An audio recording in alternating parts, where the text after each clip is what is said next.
just waiting for folks to join us this morning.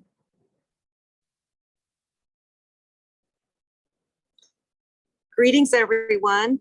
I'm Kathy King, International Vice President with Lambda Alpha International, and also a member of the LA chapter.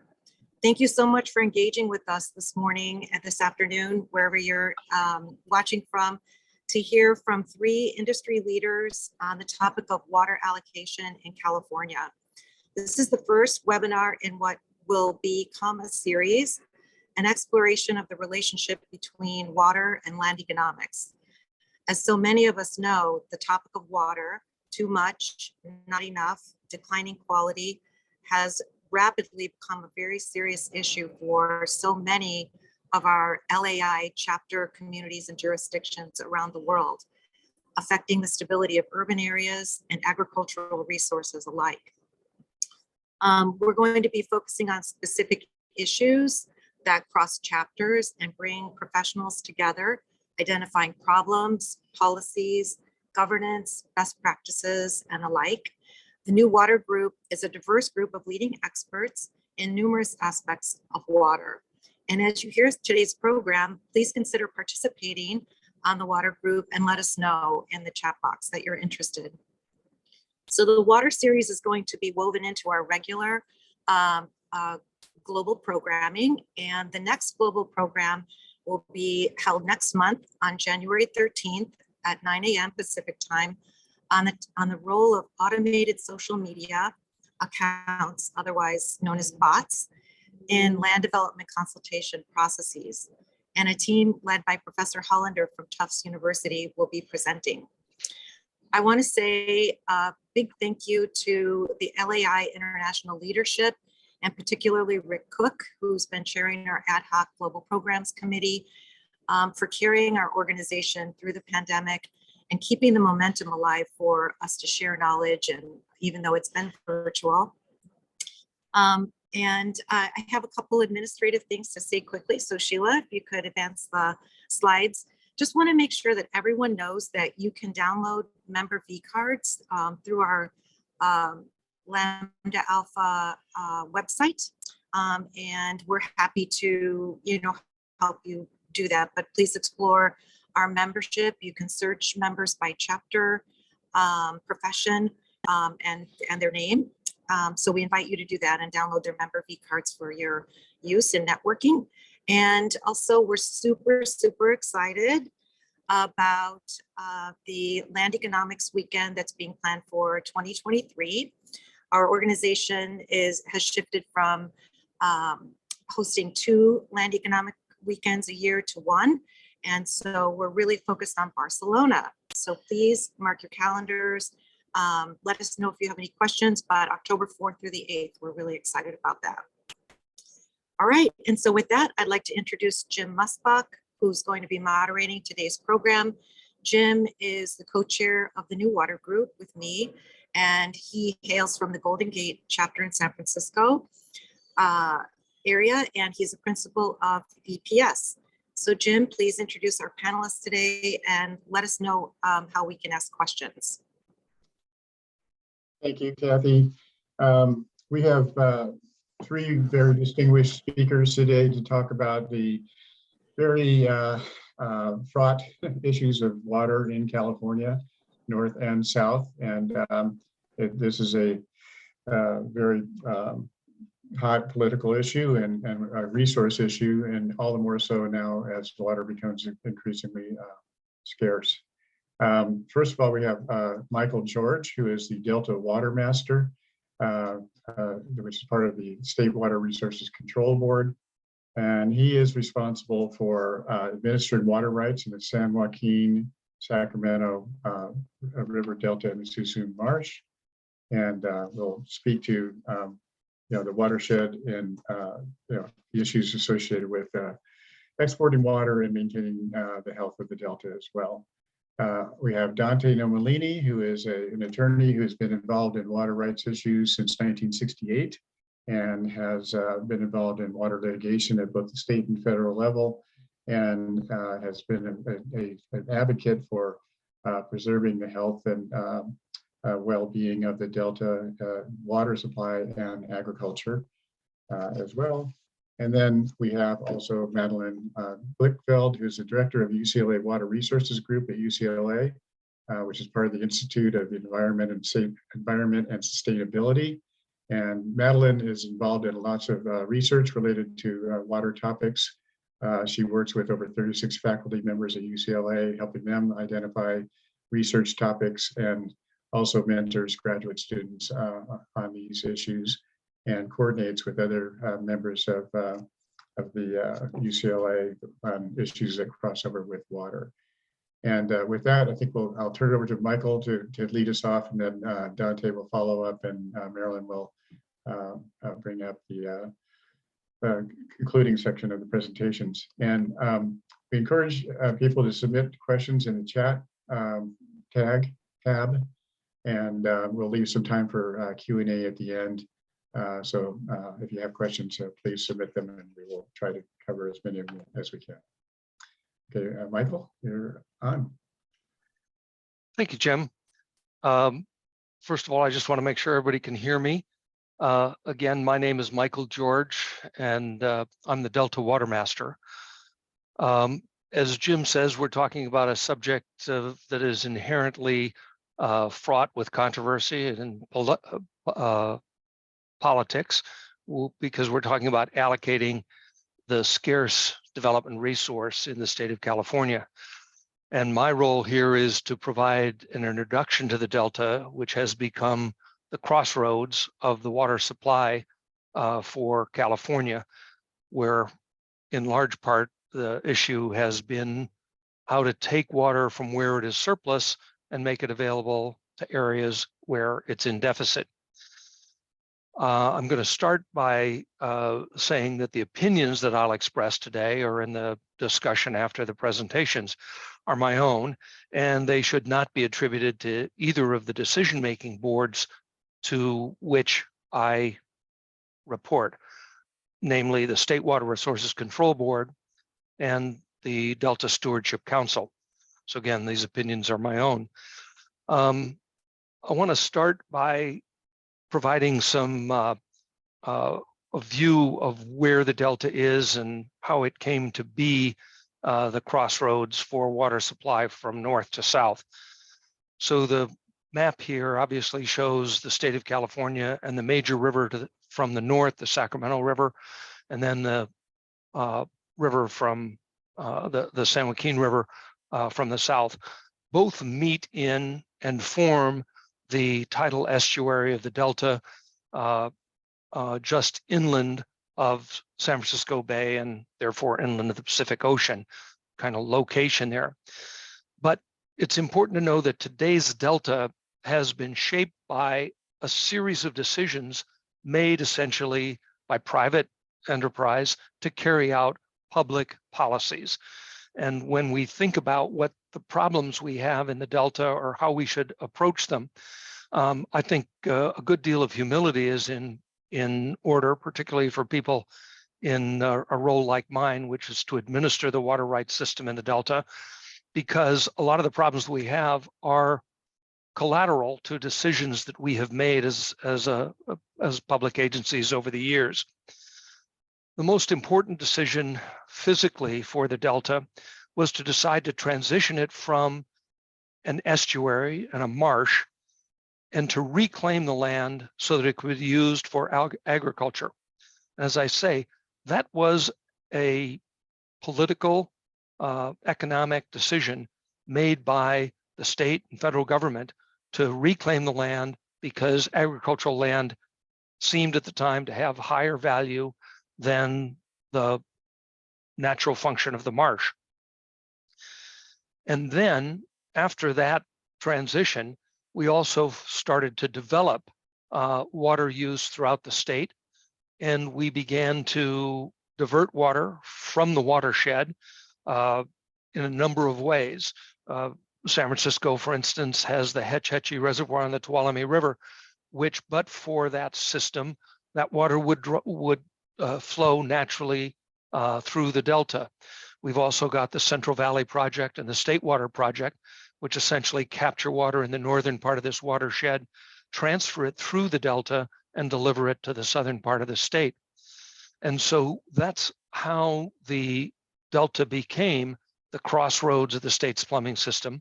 But it's important to remember that for all the engineering and change that has been done in the delta, it is still best conceptualized as a tidal estuary with important riverine influence.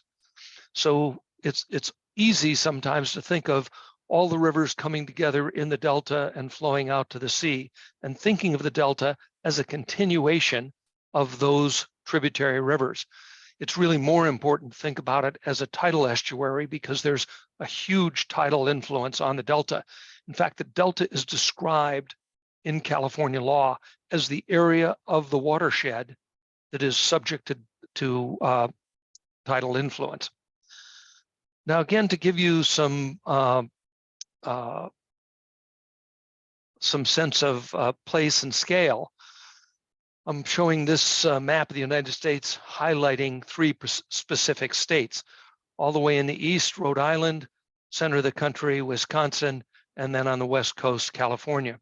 And the reason I'm doing that, if I can go in the right direction here, is to give you a sense of scale. The delta at about 750,000 acres is roughly the size of the state of Rhode Island. But it drains a watershed that is about 40% of the land mass of California, about 65,000 square miles, about the size of the state of Wisconsin.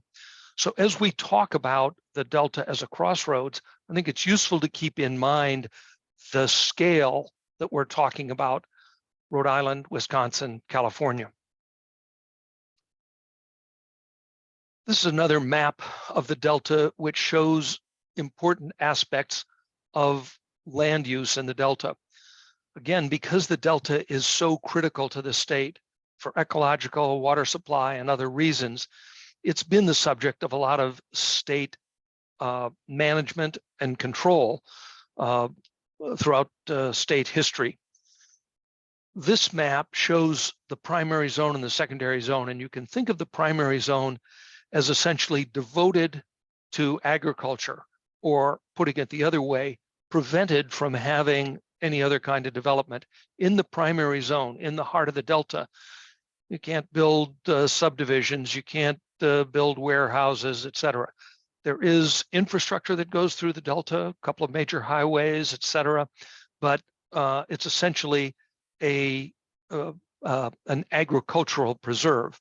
In the secondary zone, particularly around the southern part of the delta, there is a good deal of urban development in that secondary zone. But it's important to remember that this entire zone was defined as the area of tidal influence in the watershed. It's also important to recognize the different colors around this map, which represent the 5 counties that are overlain on the delta. And as you can appreciate, the counties have some say, not only in land use, but in other governance factors in the delta. Multiple cities from Sacramento in the north to Stockton along the eastern part of the delta, multiple other cities, Tracy, Lathrop, and some small kind of legacy cities in the northern part of the delta, like Cortland and Clarksburg and Hood and others. In addition, there are 110 reclamation districts. And in general, the reclamation districts are the governmental entities that are responsible for maintaining the deltas that protect the agricultural landmass in the delta and prevent the channels that have been created through dredging from inundating the former swamp land. And finally, and not least importantly, it's important to remember that there are 17 state and federal agencies with jurisdiction over the delta. And that means that any significant decisions about the delta often have to run a gamut of regulatory and permitting agency approvals, which complicate and slow down any decisions or any plans for managing or dealing with the delta.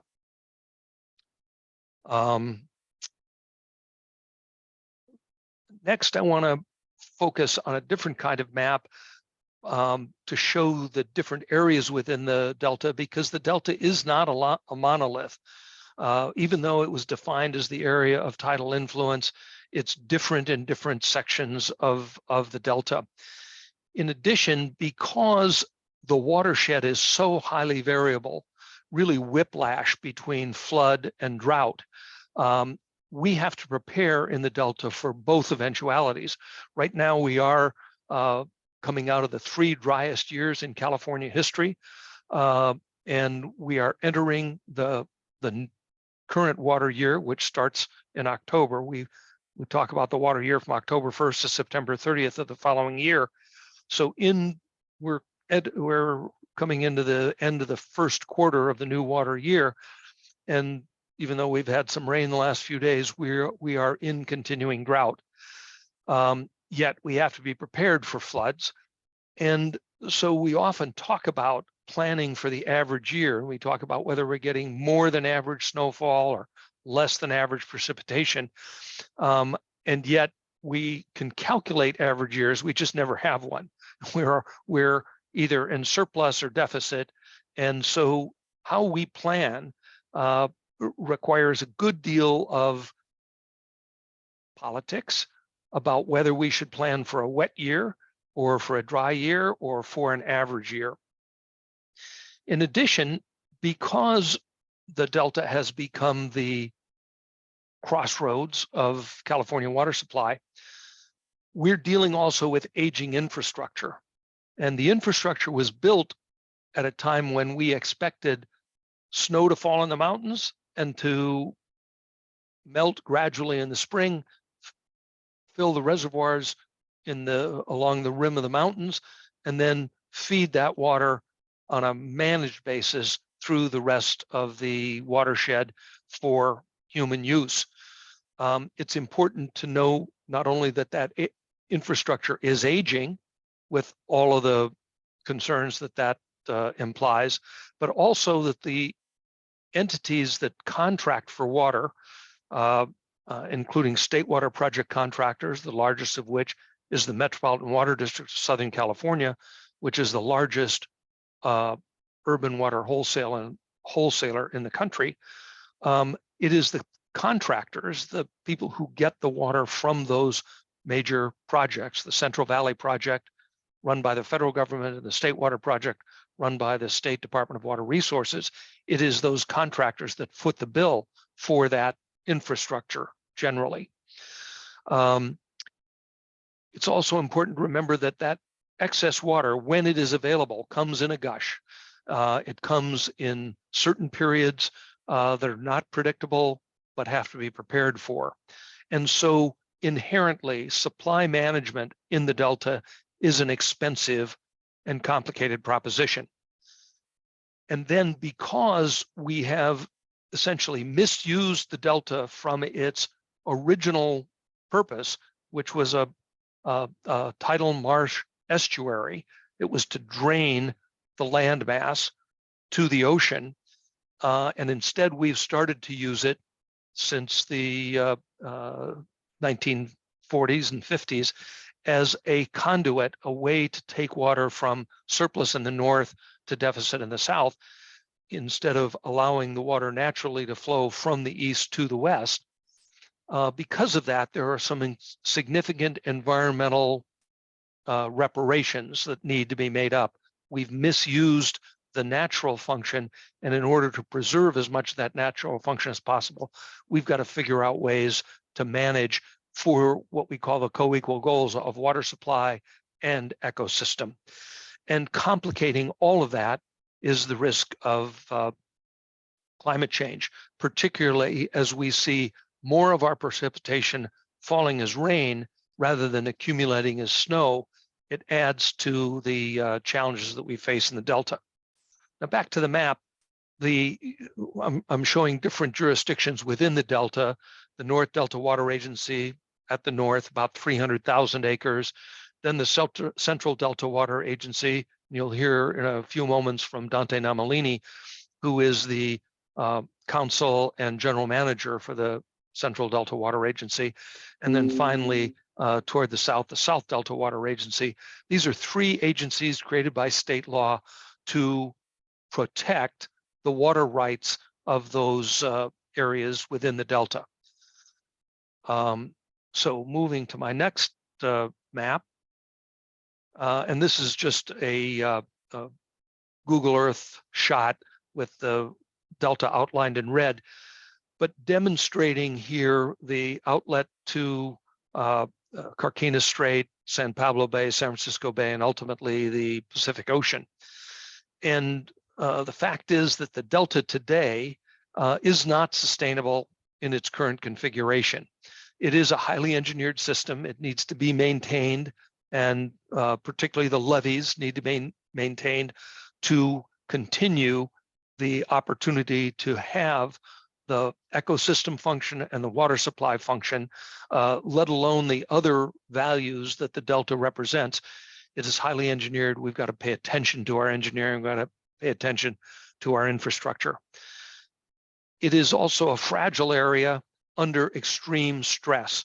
And the stress right now is punctuated by drought. It is often punctuated by periodic floods, and that stress is likely to be increased by climate change over time. And it's important to know that, particularly in the southern part of the Delta, the deterioration of the Delta is accelerating. So particularly Southern California, and in this context, I mean anybody who relies on water that comes from the Delta, which includes the Bay Area, which includes Silicon Valley, which includes the agricultural area of the San Joaquin Valley, and importantly, the southern coastal plain from, say, San Diego to Ventura. This is an important part of Southern California's supply. In a normal year, or an average year, which we never have, it's about 40% of Southern California, urban Southern California's water supply. And the rest comes from either groundwater from the Owens Valley or from the Colorado River. And Madeline will be talking later more with a focus on the Colorado River.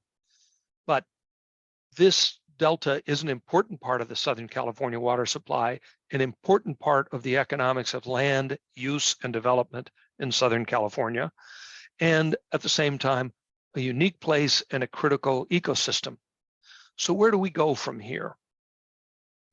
One of the proposals that is being put forth now by the third in a succession of governors, starting in 2009 and toward the end of the Schwarzenegger administration, where there was a large, if you will, political settlement, the Delta Reform Act of 2009. And since that time, first the Schwarzenegger administration, then the Brown administration through 2 terms, and now the Newsom administration, about to enter its 2nd term, have looked at ways to deal with the problem of what I described earlier as the misuse of the Delta. So as instead of simply sucking water south through the Delta and interfering with a lot of the ecosystem, the notion here is to create tunnel underneath the Delta to take the water under the Delta rather than suck it all through the Delta. I'll come back to that in a moment, but it is important to know that this is simply the latest iteration of proposals that go back to the 1960s.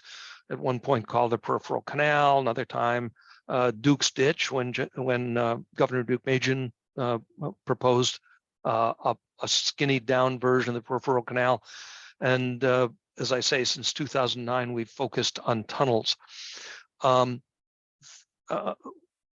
The idea here is to create these 3 intakes on the Sacramento River in the northern part of the Delta, put it in tunnels and take it south. The map here is from a recent environmental impact report on this project, shows different alignments. The preferred alignment would take water from these 3 diversions in the northern part, might be downscaled to only 2 diversions. We're talking about 6,000 cubic feet per second capacity in this very large tunnel. The tunnel would then bring the water over here to a retention reservoir and then send it south through about a 35-mile tunnel to a pumping station on the edge of the delta, where it would be pumped up the hill into something called the Bethany Reservoir. And from there, it would enter the state and federal aqueducts that already exist to take it south.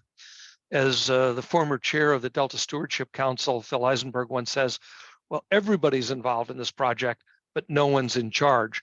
And you've got a alphabet soup here of state agencies that have oversight, federal agencies that have oversight, and then a variety of interest groups represented who all have a stake in this project.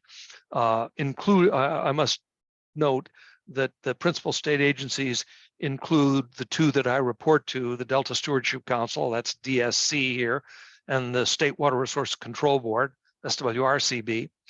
And so I, as Delta Water Master, reporting to those two boards, am agnostic about this project, whether it should proceed, how it should proceed, et cetera, specifically because this project will come before both of those agencies for decision. And I'm not in a position, nor would I front run those decisions, which will be made only after full hearings, public notice, and a lot of evidentiary hearings. So the stakeholder group is very large, very engaged. The issues are, where should this project be? A lot of NIMBYism. Obviously, nobody wants a big project like this that'll take 10 years of construction in their backyard. How it's going to be built, who's going to pay for it, and if it's built, when it's built, how it will be controlled. So all those issues are before us, and we've come to decision time for the Delta, which is decision time for California water infrastructure and for a lot of the issues about water as it relates to land use. But the question of who will decide is very dispersed, and yet it is important to recognize that not to decide, to be kind of frozen into inaction, is itself a decision. And as I said in an earlier slide, the Delta as it exists today is not sustainable as it exists today without some of these decisions being made. So with that, I'm going to yield the floor to my colleague, Dante Namalini, and let Dante take over. I'll see if I can figure out how to quit sharing my screen and let you take it away, Dante.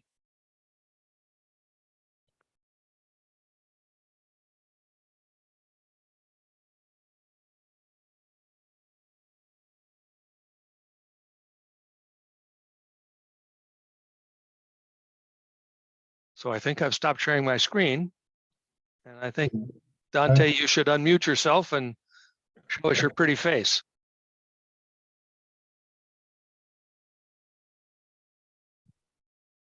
Okay, I think I'm unmuted, There you go. and I will share the screen. I think I learned how to do this.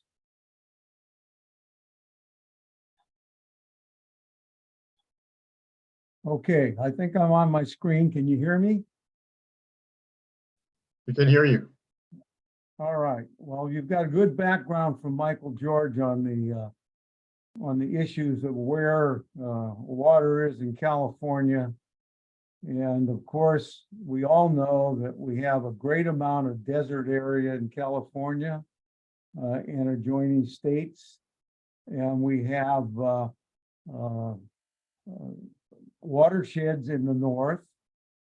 And the state had a plan, a water plan, going back into the 40s and even prior, to take surplus water from the north and deliver it to arid and desert areas in the south.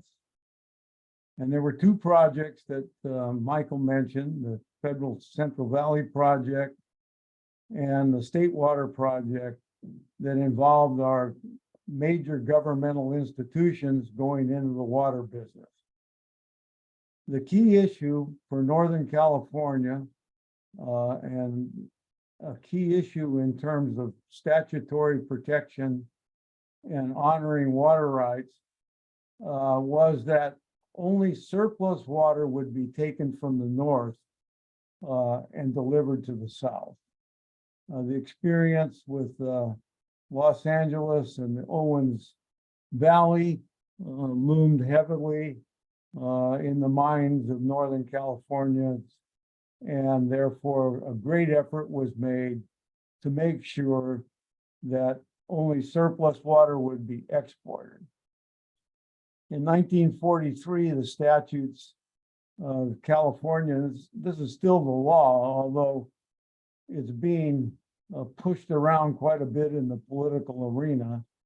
But basically, it's saying the construction operation of the department, which includes the Bureau of Reclamation, cannot directly or indirectly in any way deprive the North, the watersheds of the North, of all the water needed to meet the present needs and future needs in those areas.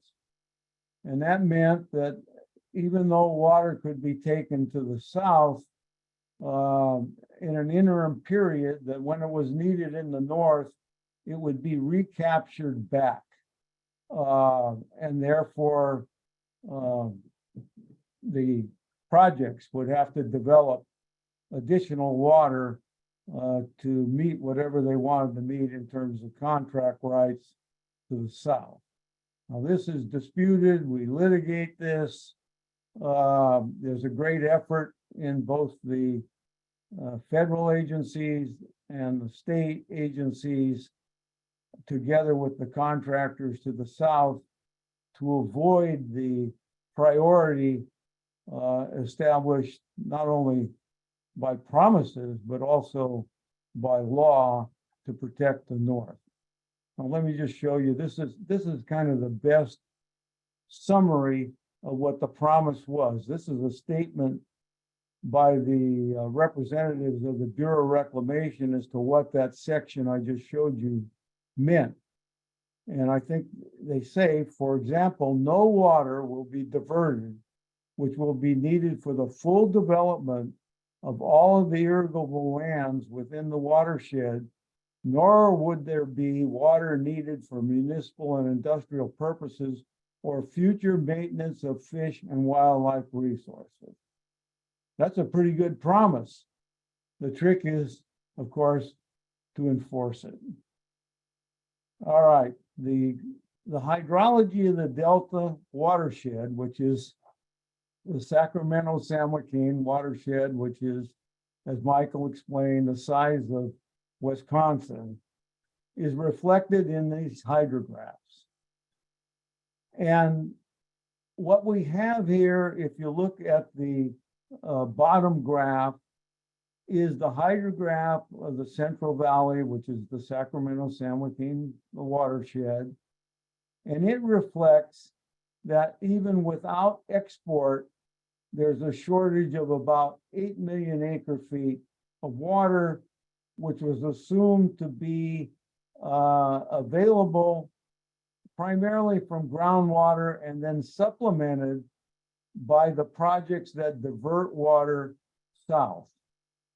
And if you look at the top graph, it's a graph of the North Coast watersheds, and it reflects that based on their planning at the time of what could occur in terms of utilization of water, there would be a surplus of 7,930,000 acre feet per year on average. Now, of course, the averages are one thing, and you've heard there is a great variability in individual years. And you can see with these graphs how the water availability in the watersheds varies from very high in certain years to very low. But there is a 6 or 7 year drought period that was critical to the planning of the projects. And that was basically like 1929 through 34. So the shortage that's reflected here is the 6th year of that dry cycle. And in order to meet demand in a series of dry years, you have to figure out how to carry over water from the initial years all the way through to serve the final year in the 6-year drought or 7-year drought. And there were longer droughts in history than that. But anyway, the planning was this. And therefore, the idea was to build sufficient reservoirs to capture the flood flows, the excess flows, and carry that over so that the demand could be met in the 6th year or 7th year of the drought. Now, that promise that I reflected in that statement of the Bureau was also made when the State Water Project came online. And I'm just going to say, it just says, no area will be deprived of water to meet the needs of another, nor will any area be asked to pay for water delivered to another. And these are statements that just are clearly reflected in the law, which I'll show you some slides on. But basically, the federal project came online in the 40s. And it was a project to build a portion of the state water plan. And it had a societal background because it was designed to provide water to homesteaders, the soldiers coming back from the Second World War, and there was a provision for 160-acre limitation. So the water was going to be, and it's subsidized. Michael said the contractors pay for all the costs, but in the federal project for agriculture, there are substantial subsidies. And so the water was intended to go on parcels no greater than 160 acres. And it built the reservoirs. The project actually built the reservoirs and then executed contracts for firm water, which would be water that they thought would be available in the 6th or 7th year of that drought I showed you, and then surplus water. And so we have a situation in the federal projects where that acreage limitation kind of got dissolved. I mean, it was manipulated somewhat and broadened. And then eventually it got to like 960 acres, and today it's pretty much vanished. But what is firm water is still tied to what can be produced out of the reservoirs in the watershed of the Delta. Now, the State Water Project, on the other hand, was a build-as-you-go project.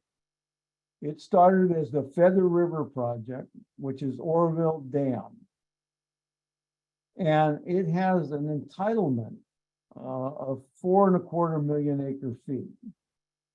That isn't firm entitlement by any means, but that signifies the contract participation of the people that were going to pay for the projects as the need would arise on into the future. And therefore, it would eventually get to the 4.25 million acre feet capability. At least that was the assumption. And therefore, it was started out with the anticipation of a certain demand that would build not only in the contractor area, but also in the watersheds. And so the plan was by the year 2000 to be able to supply to the Delta 5 million acre feet per year of water from North Coast. That's not the Sacramento-San Joaquin watershed or the Delta watershed. That's the North western portion of the state of California. And the graph on the left shows that it actually planned on progression of building those reservoirs in the north and tunnels, starting like in 1990. But certainly by the year 2000, it was expected that this 5 million acre feet would be needed. Now, without explaining in great detail, they didn't do any of that development in the North Coast. So the project as planned was shorted by 5 million acre feet by the year 2000.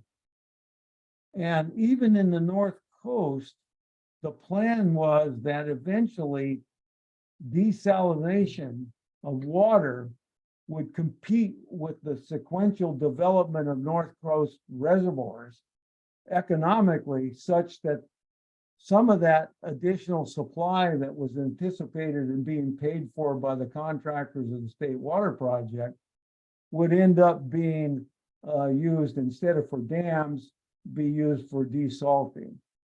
Now, there are extensive plans and volumes that contain preliminary designs of all the projects in the North Coast. But without that, we were destined to continue to operate with this great shortage. So the clients that I have, and I was born and raised in Stockton, and my family owned land in the Delta and farmed, and my roots are in trying to get the state and the federal government to honor the promises and the law that was the backbone of the projects. And now that we're stressed, without the 5 million acre feet, facing climate change that could aggravate significantly the ability to deliver water and capture water, with the question of, do we honor the law and promises of the past? And this is capitalized here with the state. This is the state interpreting its own law in 1959, which is the Delta Protection Act. The legislator directed that no water be diverted from the Delta for use elsewhere unless an adequate supply for the Delta first provided. Now, that doesn't mean you have to provide the Delta with an adequate supply, but it means if the Delta doesn't have an adequate supply, you can't export any water out through these projects. Well, that created a great deal of heartburn for the State Water Resource Control Board and even Michael George, because they're trying to, balance the political pressures of taking water to areas of need and honoring the promises of the projects. And they failed to carry out their project. And now there's a great effort to shift the burden onto others, including those who were promised to have first priority. Now, I'm going to just show you some of the law, and it's in my slide presentation, but we have a court case where the appellate court ruled that the act, that's the Delta Protection Act, prohibits project exports from the Delta of water necessary to provide water to which the Delta users are entitled, that'd be water rights, water which is needed for salinity control. And salinity control was a project purpose of both the state and federal projects to correct historic salinity intrusion into the Delta for a variety of reasons, to protect water quality for the environment, to protect water quality for agriculture, protect water quality for municipal and urban use. And therefore, that obligation, which is to be defined by the State Water Resources Control Board through their water quality standards, and it has been defined, and it can be defined in the future. But the burden of the board is to carry out the Clean Water Act of the federal law, and that is to improve water quality, not to degrade it, and to protect it. And that obligation of the State Water Resources Control Board is being compromised by the pressures to export water from the Delta, and therefore they have engaged in a series, which I call a pattern and practice, of granting emergency relaxations of salinity control in order to facilitate greater exports from the Delta. So we have a crucial conflict going on. My people have no objection to delivering surplus water to areas of need of the rest of the state, and we fully support attempts to actually develop sufficient water to do that. But we are not willing to just drop off the map and give up our area and sacrifice it for development of the deserts of the South or the arid lands in the valley that were supposed to be junior to our needs.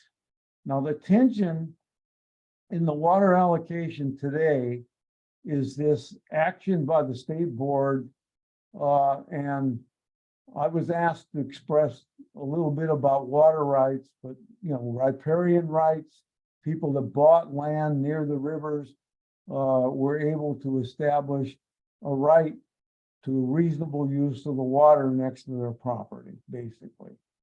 And then appropriative rights were recognized by the state of California, which came out of the miners primarily because they would divert water away from the river in order to process the soil or extract the gold. And so a priority of those rights appropriation was if you used water, demonstrated that you used it on these lands, and that quantity could be established by use or by posting, in some cases recording, and therefore it established a priority. Now these rights, riparian and what I just described as pre-1914 rights, were beyond the jurisdiction of the state, and the state took over jurisdiction of all unappropriated water, and that's where the State Water Resource Control Board administers water rights. The water rights of the federal project and the state water project are those junior rights administered by the State Water Resource Control Board. And in fact, the decisions granting those rights clearly required that the area of origin priorities and the other law that I talked about would come first. And that is where the tension is today. Now, there's a case, and it's hard to believe that it exists, called Stanford-Vina case, where the State Water Resources Control Board ordered the curtailment of water rights on Deer Creek, senior water rights on the creek, declaring that the water diversion, had they diverted it, would be unreasonable under the Constitution of the state of California because the water was needed for fish. Now, the need for water for fish is probably correct, but the state used, the state board, emergency authority delegated to the State Water Resources Control Board, which is an administrative agency, to exercise legislative authority to declare the diversion of water on that creek as an unreasonable use on the Constitution, under the Constitution. And they said, and the appellate court decision was upheld. It was not reviewed by the state Supreme Court or the federal Supreme Court. And that holding of the case said there was no entitlement to an evidentiary hearing as to the reasonableness determination of this administrative body of the State Water Resource Control Board. And that because they determined legislatively, not based on the hearing of any kind, that diversion would be unreasonable, there was no right to compensation for the curtailment of that water right. Now, there is an effort reflected in the State Water Resources Control Board regulations used for curtailment of water rights in the prior year that attempted to declare that any violation of their regulation, and that included reporting, other things like that, evidentiary, when you got to report monthly or you report annually or what have you, that if you violated that, your water use was unconstitutional.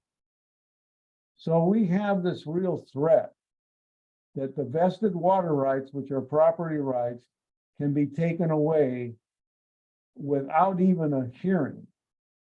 Now, when they build a peripheral canal or a tunnel, how is it going to be operated so that it doesn't take all the water from the Sacramento River away from the Delta and use it for export?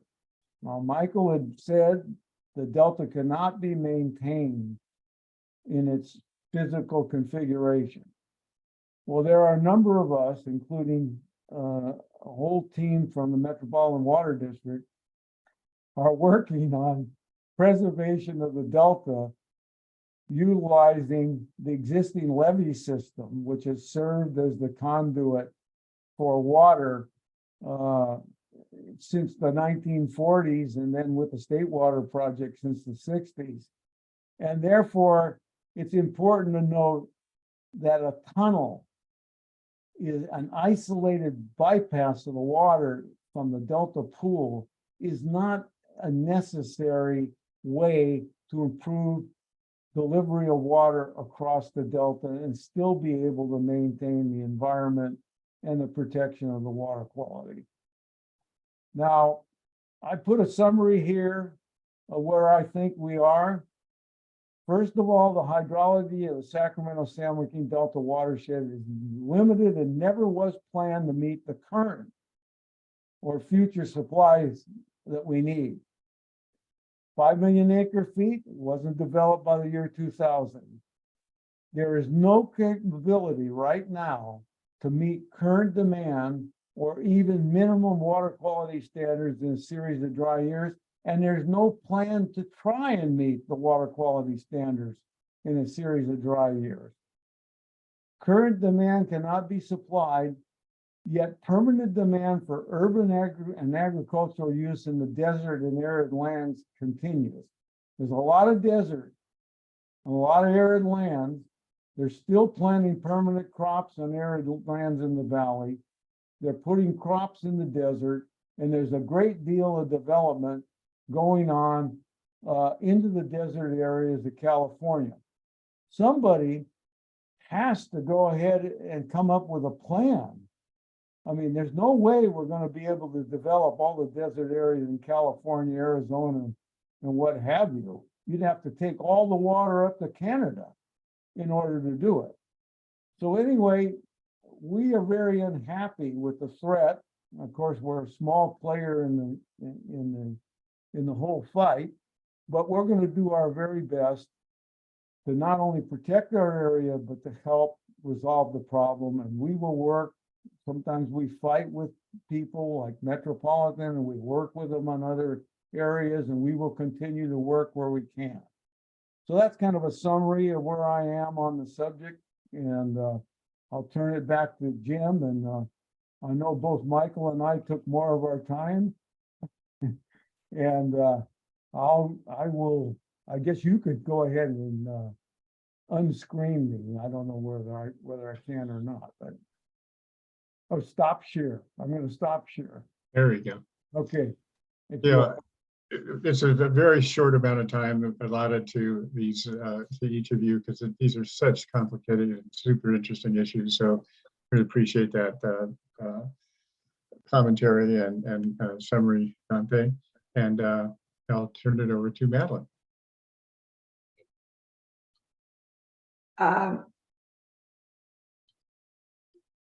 I can't open my screen, and I'm not on video. There we go.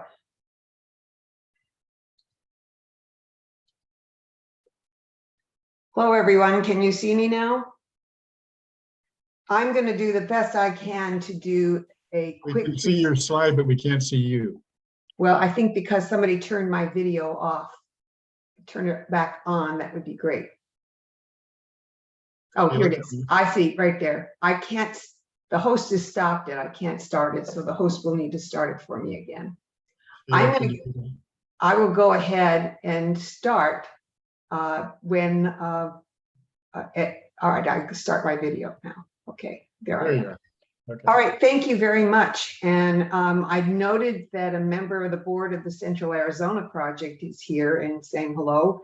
So since I'm going to be talking about the Colorado River, I'm sure he's going to tell me where I'm wrong. I would like to talk today, focus my talk on Colorado River, because we're already down to 5% of the allocation to Met in Los Angeles from the State Water Project. This means that almost no one is getting any water from the State Water Project in the Metropolitan Water District jurisdiction.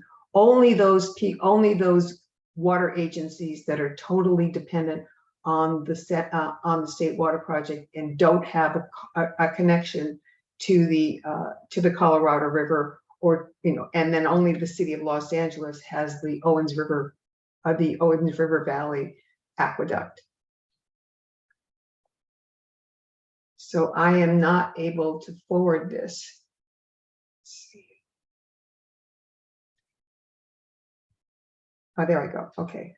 So keeping in mind that Southern California is the third most populated megalopolis in the United States after the Great Lakes megalopolis and the Northeast megalopolis, I sort of find it hard to believe that anyone else is. Note that our megalopolis goes all the way to Nevada to include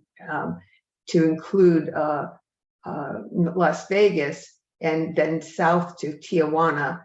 Not all of this area is served by the LA region, by the Metropolitan Water District. Here is the map, another map showing where we pick up water from the water project. We basically don't show the areas from the north that contributed into the Sacramento River, but we do show the areas that go all the way down to the Los Angeles area, and then through local conveyances down to San Diego. We also show the Owens River Valley Aqueduct coming into Los Angeles, and on the far east of the Southern California, we show at least where these Colorado River projects come in. Note that there also, as we talked before, there was a lot of federal projects that are taking water out of the same source water. So most water experts would have said that while natural local water in Southern California could have supported vibrant communities, it would have never supported the growth of this megalopolis. I would also say that in the process of growing the megalopolis, we actually deteriorated our local water in many ways. That's a subject for another talk. The three aqueducts seem to make, during the early years, seemed to make water an unlimited source in California. Nobody knew where their water was coming from. And so these made people secure enough not to think about it and to waste it until the last 20 years.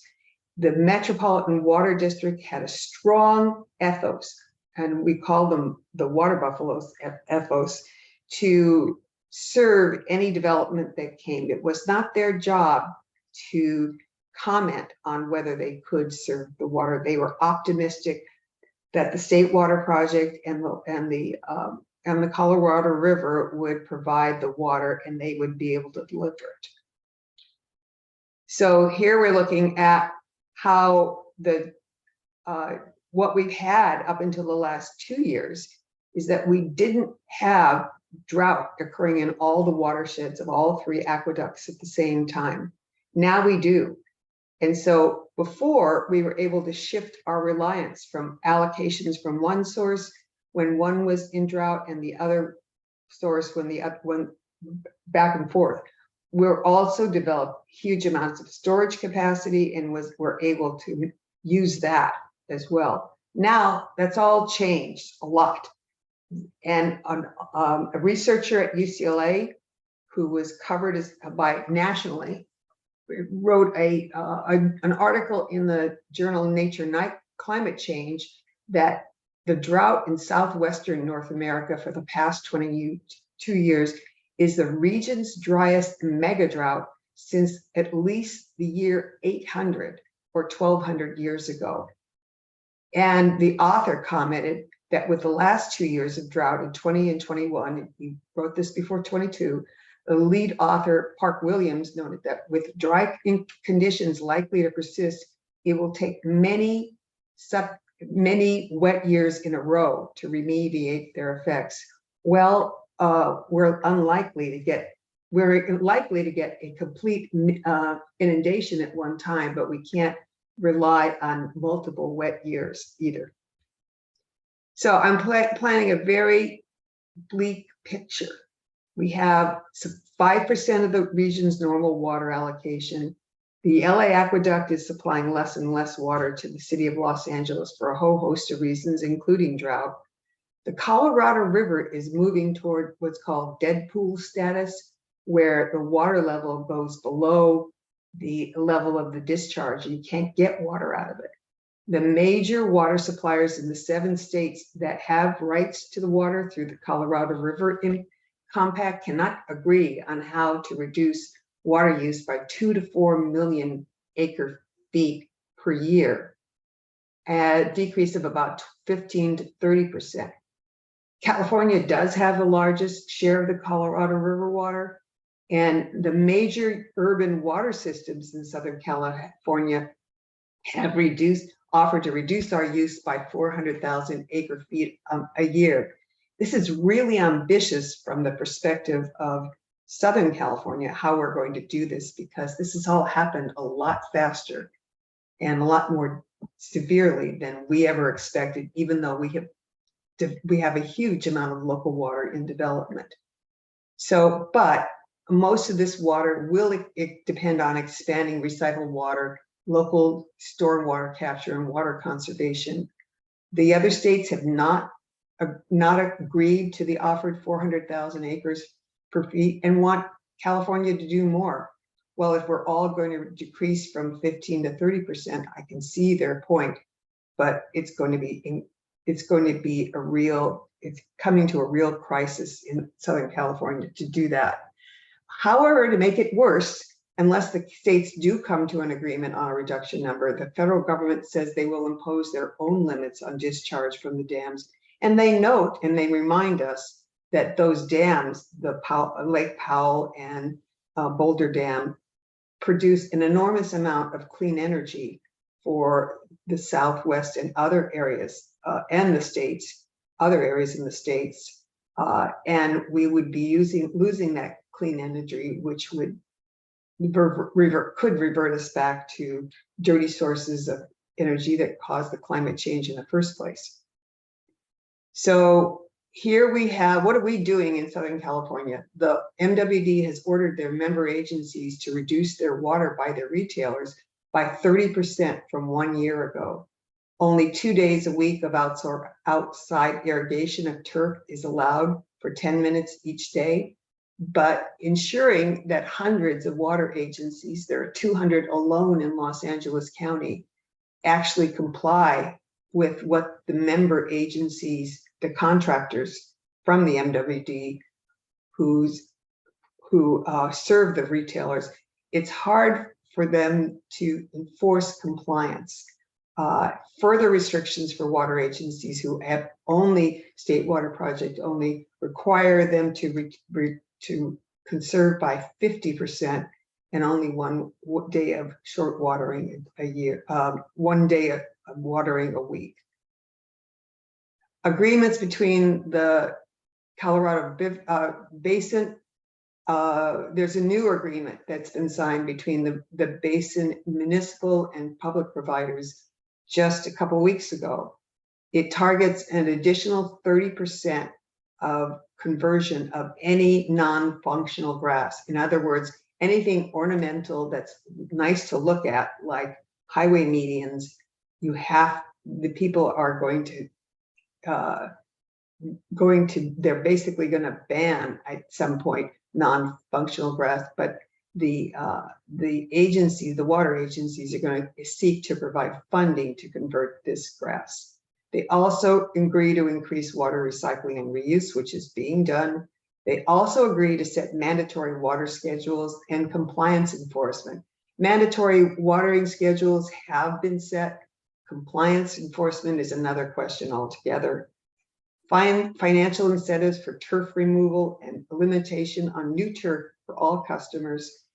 Employing best management practices, which is not as quantitative as it is for retail and other customers, to reduce their water use, and accelerating the control of leakage from the pipeline systems of water agencies, both the importers, the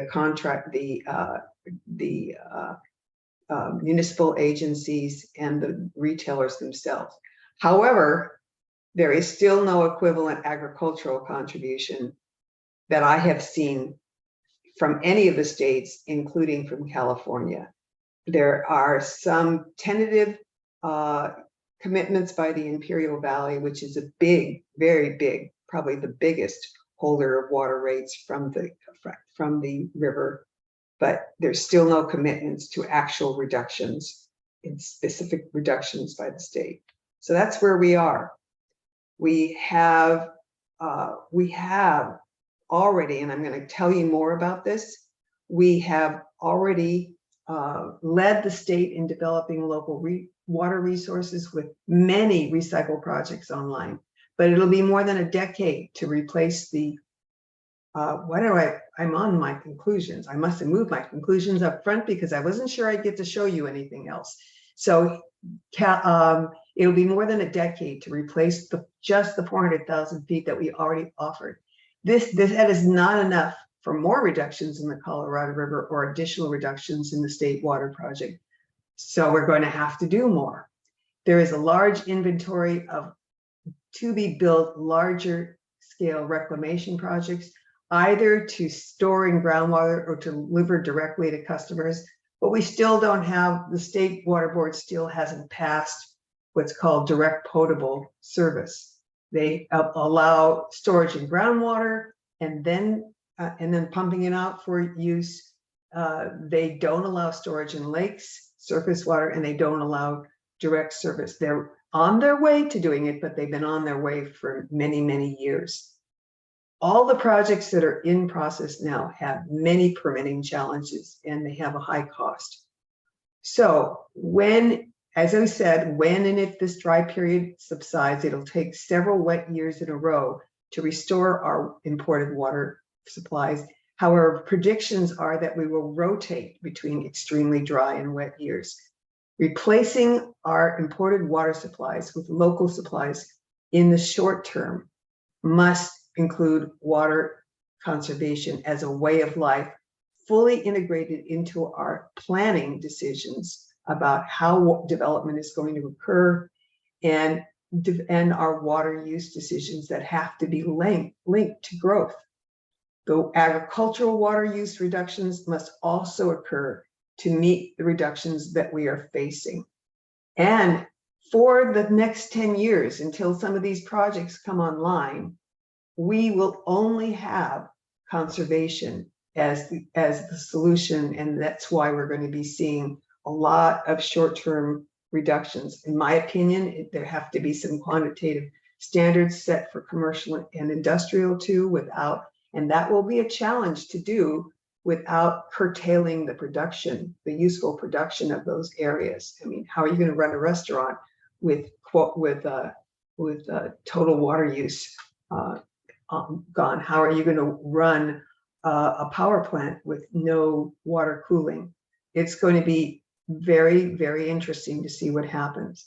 So, Jim, I don't know whether we are at the end of our time. We want to take questions now, or I can go and give some of the details on what the projects are that are in the works right now.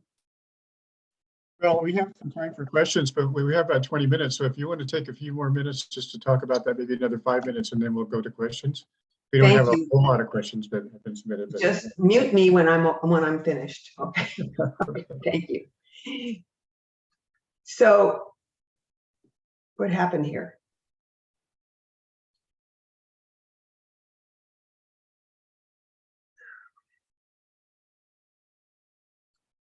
Here are some of the examples of water use.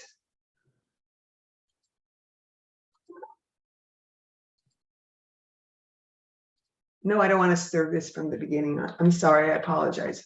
I'll take my 5 minutes trying to figure out where I have to be. So here's some examples of the local water projects in Southern California. Southern California does have an active flood control process, and we do capture water from our mountains and in where it's available, not in San Diego County, but in other counties. We do have big groundwater basins in Los Angeles and in Orange and Riverside and San Bernardino counties, much smaller in Ventura County. We are in Los Angeles County, have approved a stormwater fee program that's not just for water supply, but water quality, community assets, community benefits, specifically to disadvantaged communities more than others. So this is part of the storm. At this point, the project, and it's only 4 years in since inception, has an estimated 4,000 acre feet of captured water, captured and stored water. And I should say that the completion of these projects will take 5 to 10 years at a minimum. So we got 4,000 already approved. Now those projects have to be detailed planned and constructed and made operational. What's good about this is that this program has permanent funding. What's challenging is that we have channelized in flood control channels so much of this water that it's going to be highly difficult to stop it from flooding out into the sea without diverting a lot of water out of those channels. So that is something that is not going to generate 400,000 acre feet a year by itself for a long time. Now we have some Southern California desalination. Not all the projects have been approved, but these are a couple of them. This is the Carlsbad desalination plant. It's the largest saltwater desal plant in the Western Hemisphere, and it provides 15 million gallons of desalinated seawater per day, or translated into 56,000 acre feet per year. It's located in San Diego County. It was constructed and owned by Poseidon. It had a long-term contract to provide water to the San Diego County Water Authority. It was extremely controversial with a lot of concerns about several things: cost and impacts ocean water and ocean habitat problems, with the loss of the fisheries off of Southern California, in the impacts of both sucking out the water and putting it back and putting the brine back into the water. And again, very expensive and very high energy use. And you'll notice, here's this picture of the plant, and then down below, you'll see that the water goes straight out into the county areas to San Marcos, and then from there goes back into various water distribution centers. I assume it provides Carlsbad and Vista, and then in San Marcos, all of these go into the water distribution system, but it's uphill. And so it takes a huge amount of energy. To provide a comparison, the largest use of energy in the state of California is what we call the wheeling of water from just the state water project. So this will give you a comparison because it's all uphill. That was such a good segue to some of the questions that we have. And one of them, and you're sort of answering right now, is, how much of a role can desalinization play in solving these water problems over the long term? I think that you'll see, first of all, we only have 2 plants now. Another one has been approved in Monterey, but that really is not an area served by any of the big water projects. They are in as crucial a situation as we are. The newly approved project you'll see is much smaller. It's 5 million acre feet per year, 10% of the Carlsbad plant. It's located within 100 yards. If you see here, here's the plant. It's got subsurface slant wells, so it doesn't suck out water with fish in it, and it has its site right here, and then they go into a major pipeline right there, going toward the beach. So there really isn't very much net increase in energy use, but it's only 5 million acre feet. It was just approved by the Coastal Commission, and they think they're going to be operational in 2027. As a person who's been involved in some construction of water reclamation plants and water treatment plants at very small scales, at a pilot scale for a university, I'm not going to hold my breath to see this online by 2027. This is a map that I urge you to all go to. I hope that this is put online. This is the link here to this map. And if you click on each of these locations, you will be able to see all of the projects that MWD has recognized, including its own. I think that, and I would encourage you to use this link and take a look at it. It doesn't include everything. It includes what they decided to include. So I'll go through some of them very quickly. This is the Orange County groundwater replenishment system, already the largest in the country. It currently replenishes groundwater basins that provide drinking water with 100 million gallons per day. This plant is scheduled to grow by 30 million gallons per day, which is about 145.72 acre feet per year. The MWD has a huge plant coming in. It's estimated to take, it's still in the environmental review stage, hasn't gotten permits and they think they'll get them in 2024. The state board must approve the direct serve water permits for this project, for the components that are direct serve. It will develop a 60-mile pipe to connect to all the existing MWD distribution network areas now served by local water and groundwater and imported water.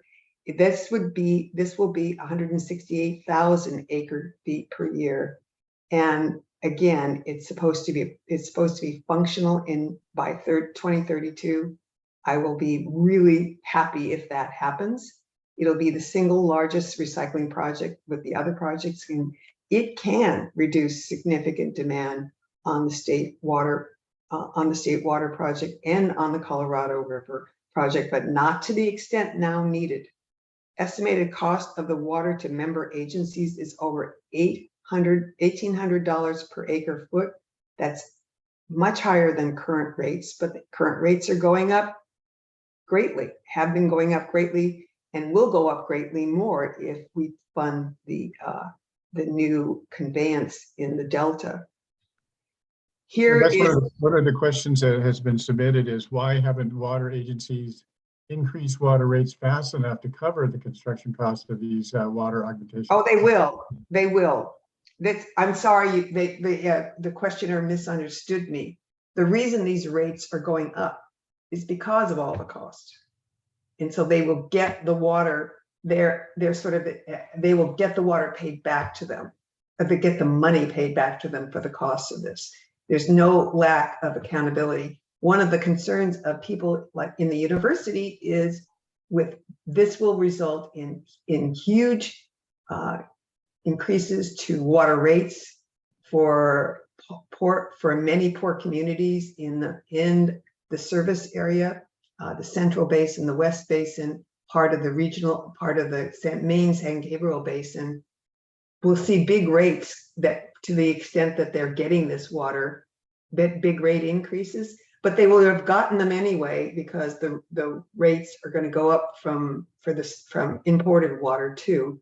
The question is, how do we keep the water taps on for poor people that can't afford these rates? And that will be a big, big challenge. Do you want me to show more slides, or do you think I should? No, actually, we got a few questions here, and actually I'd invite Dante and Michael maybe to respond to this next Okay, question. I'm going to stop sharing my slides. Yeah, and if you could get Michael and Dante back on the Sure. video so we can see them.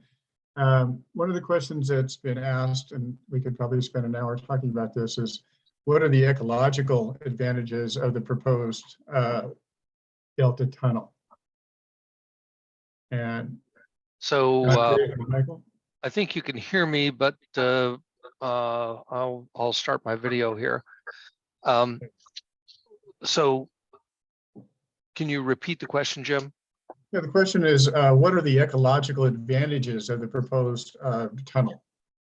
So it depends dramatically on how the tunnel, if it exists, will be operated.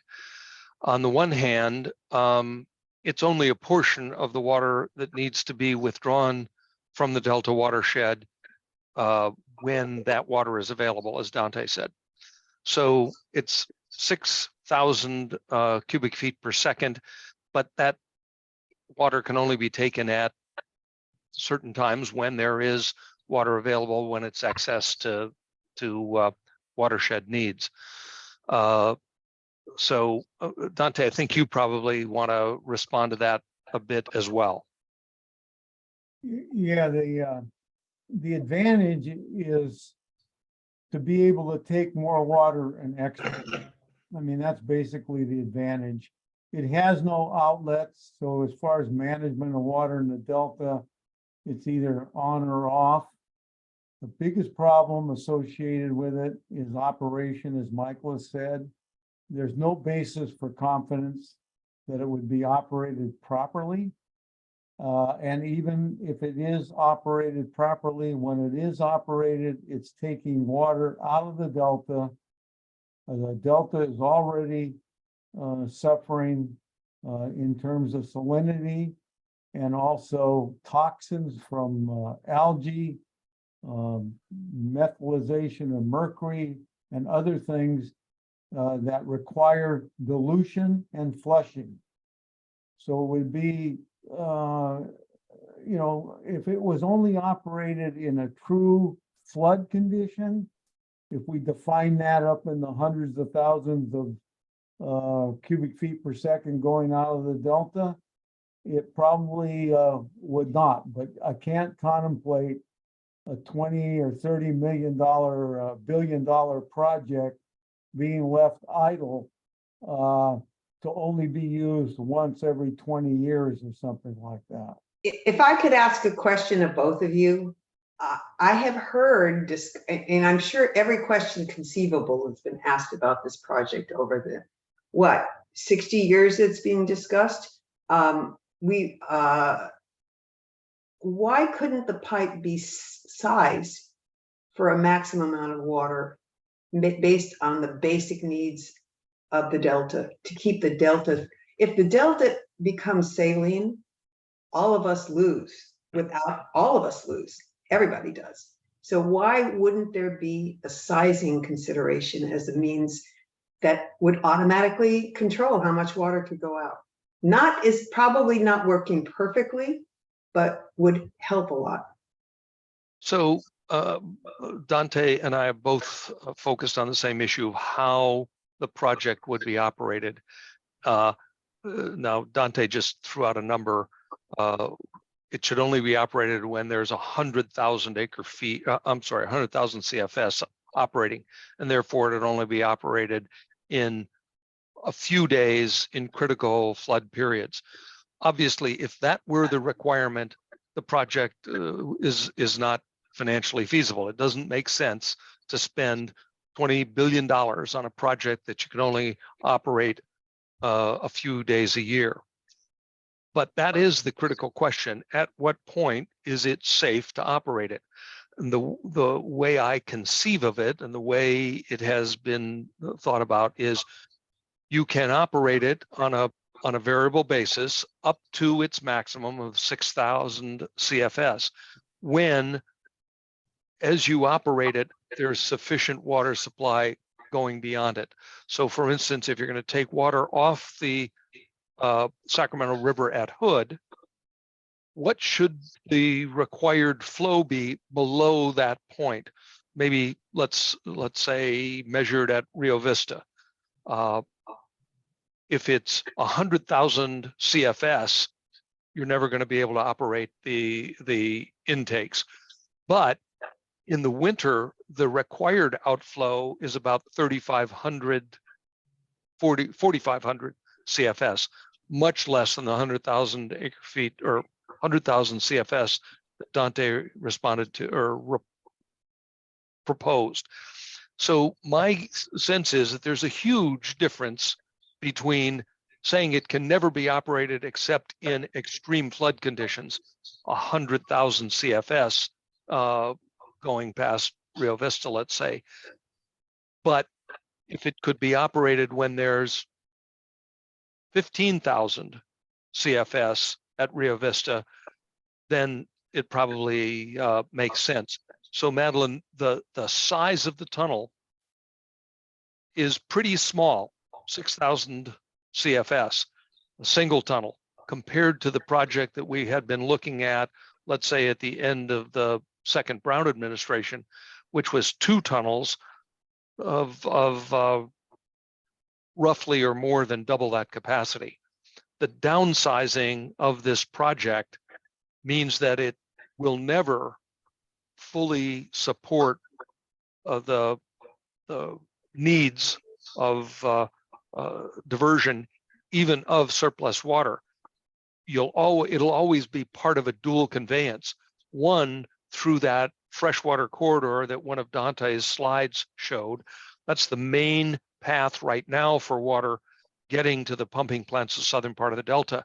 So if it is built, the additional tunnel is just that. It's a dual supply. It would allow water to be diverted at times when you can't operate the diversions in the southern part of the Delta. So as Dante says, it would allow the projects to get more of the water that they are entitled to, their junior water rights, but it would allow them to exercise those junior water rights more often because they wouldn't be limited by the environmental restrictions on the pumping plants at the southern end of the Delta. So the pumping plants will stay, basically, it's both. The It's both. conveyance is not going to be the only way of getting the water out, which does take away a lot of the impact of sucking water out of at the southern plants, but the southern plants will still be there. Well, Exactly. what good does that do? Well, under any circumstances, you're always going to need that freshwater corridor. You'll need a way of preserving the freshwater estuary. As you've said, Madeline, I think Dante and I would agree. One of the big risks of climate change, sea level rise, is the increasing difficulty of maintaining a hydrological barrier from salinity intrusion. So keeping that freshwater corridor, maintaining the Delta levees, the whole system of levees is critical to the continued water supply and environmental function in the Delta. We can't conceive of a circumstance where we're going to have an alternative conveyance that replaces the Delta for either water supply or ecological function. Yeah, I'd like to address this sizing thing. In my view, there's no such thing as a limitation on size. The intakes of first of all, Delta outflow requirements are about 4,000 cubic feet per second. And a 6,000 cubic feet per second tunnel without somebody putting a good pump on one end or the other is probably capable of delivering a hell of a lot more than 6,000 cubic feet per second. There are 5 locations that have been planned for intakes on the Sacramento River.